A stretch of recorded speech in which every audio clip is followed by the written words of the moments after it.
accept the mystery.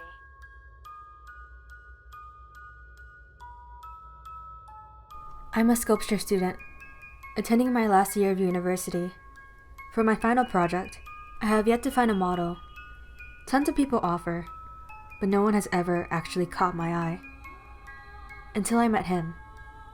Although we just passed each other for a moment, I knew he was exactly who I was looking for. I immediately asked him if he would be willing to model for me, explaining my situation, and he agreed. A few days later, my new muse came by my studio, and I began sketching some ideas for my sculpture. Nothing seemed to satisfy me, so I told him to take a break. Then, it hit me, the perfect pose. I immediately started to scribble on my notebook, while he sat there silently. Afterwards, he came to my studio every day for weeks, while I continued to perfect my sculpture. Over the course of those weeks, we got to know each other much better. He even told me that I was starting to inspire him to begin trying sculpting himself.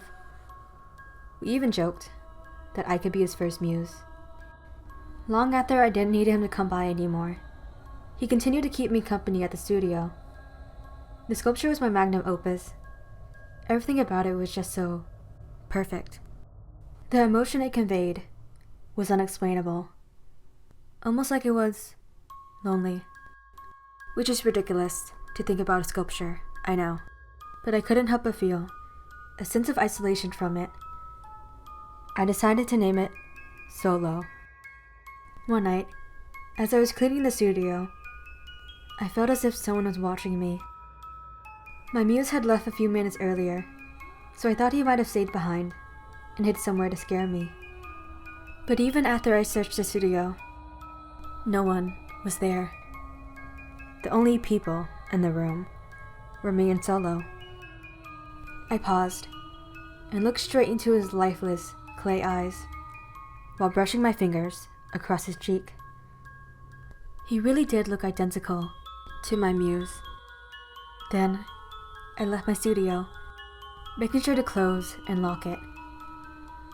When I laid in bed that night, I was woken up by the sound of shuffling coming from downstairs.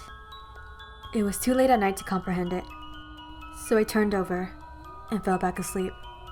However, I could have sworn that I heard my bedroom door open. When I entered my studio the next day, I noticed that some of my materials were missing.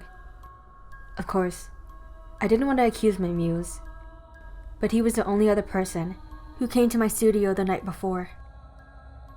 When I saw him for lunch that afternoon, I asked him what he did after he left my place yesterday. He explained that he went straight home and started on some homework. From the expression on his face, I could tell that he wasn't lying. We stayed out for so long that it was beginning to get dark, so I headed back to my studio after we finished eating. I quickly noticed that all my materials were back where they originally were. However, one thing was different. My sculpture had moved slightly. Anyone else might not have noticed it, but I was a perfectionist. It was only 2 inches, with a residue of dust leading somewhere else.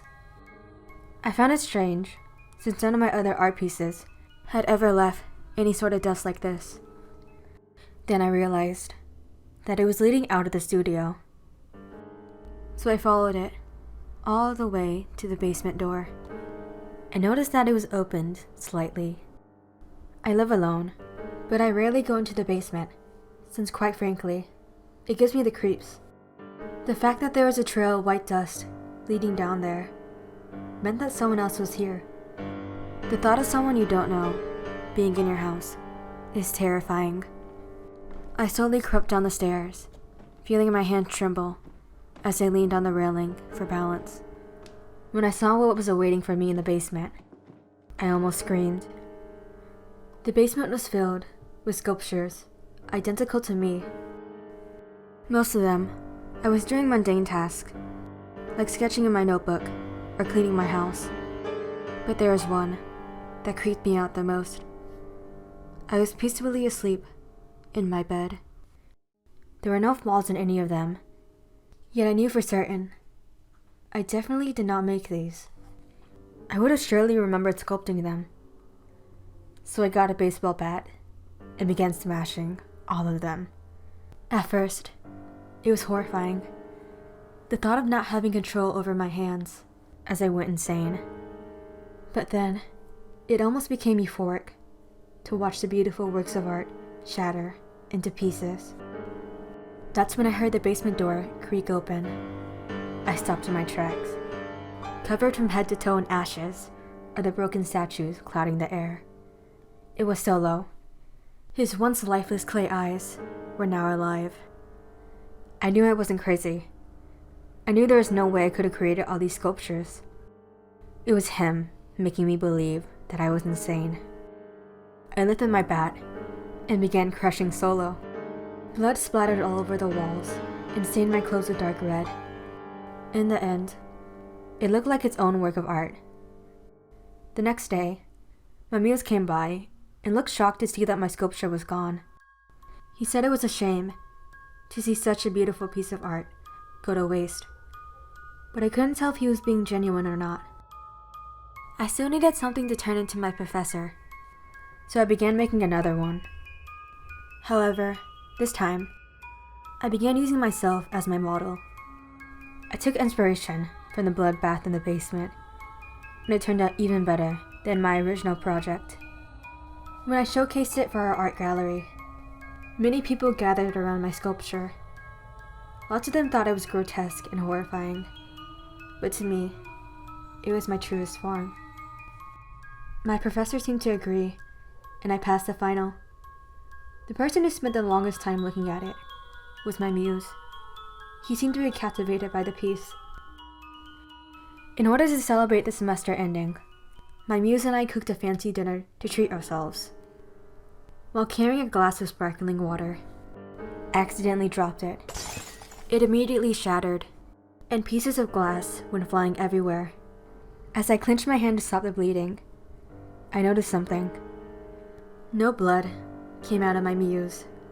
As he picked up the glass shards with his bare hands, I silently grabbed my baseball bat, then crept up behind him. With one final swing, I shattered him completely. As he faded away into dust, I realized something. This was not my original muse. Thank you for watching, and I hope you enjoyed this video. I was inspired a little bit by Nevertheless because the girl in there is a sculpture major, and I thought that's a really cool concept. And hey, good luck on finals. Hopefully my next video will be during winter break. So goodbye for now, but not forever.